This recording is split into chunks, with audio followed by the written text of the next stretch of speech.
ผู้สมัครเลือกตั้งสมาชิกสภาแห่งชาติเขตเลือกตั้งที่15สืบต่อเคลื่อนไหวโฆษณาหาเสียงที่บ้านสมันกลุ่ม7ซักเมืองพนทองในตอนบ่ายของวันที่8กุมภาพันธ์2026นี้ผู้สมัครเลือกตั้งสมาชิกสภาแห่งชาติสุดที่10ประจำเขตเลือกตั้งที่15แขวงเก็บประสักขณะที่1จำนวน10ฐานยิง2ฐานได้สืบต่อลงโฆษณาหาเสียงและเสนอโตต่อผู้มีสิทธิ์เลือกตั้งอยู่บ้านสมันกลุ่ม7ซักเมืองพนทองแขวงเก็บประสัก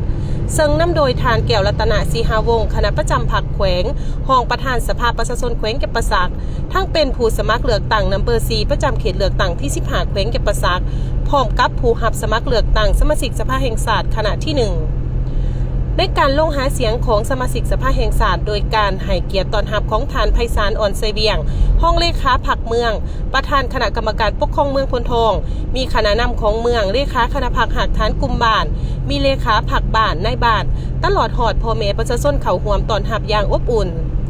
ในการลงโฆษณาหาเสียงแมนได้นำเสนอให้หูเกี่ยวกับประวัติและการเคลื่อนไหวโดยย่อในแต่ละระยะของบรรดาทานผู้รับสมัครเลือกตั้งสมาชิกสภาแห่งชาติเขตเลือกตั้งที่15แขวงจำปาสักจำนวน20ฐานทั้งนี้ก็เพื่อแน่ใจให้ประชาชนผู้ที่มีสิทธิ์ลงคะแนนเสียงเลือกตั้งได้รับรู้ถึงหมากผลงานด้านต่างๆของผู้รับสมัครเลือกตั้งสมาชิกสภาแห่งชาติสุดที่10อย่างลึกซึ้ง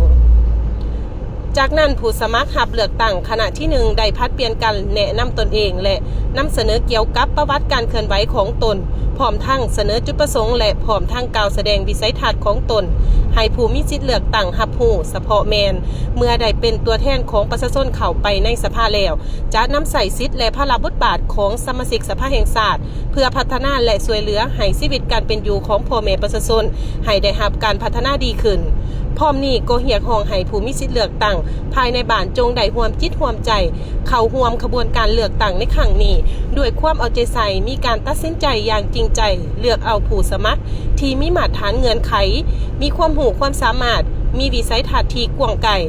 เพื่อมาเป็นตัวแทนให้แก่ตนเองเข้าไปอยู่ในสภา